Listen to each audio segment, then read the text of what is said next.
Hello, I'm Mr. Craven from the NET English Director Team, and I'm going to be talking through this quotation from A Christmas Carol. The quotation comes from Stave 3, and its arriving at this point in the narrative is significant.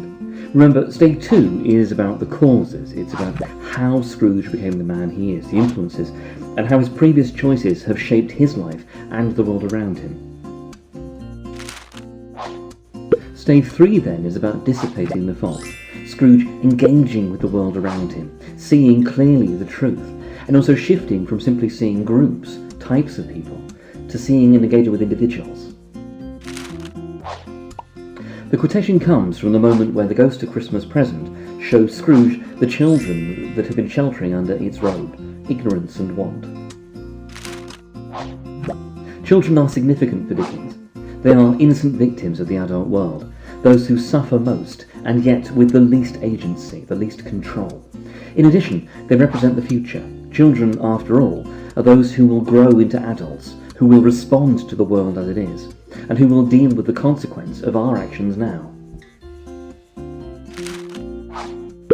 In a sense, children represent then both consequences and hope, and these specific children are important as symbols in the text. They're individuals, despite their names being symbolic, with their genders helping them to represent all children. They represent, remember, both the cause and the consequence of the evils in society. Scrooge chooses to ignore the problems in the world around him, and his ignorance, his ignorance, causes a lack of education, the self-cycling poverty of children such as these. Their ignorance is the result of his.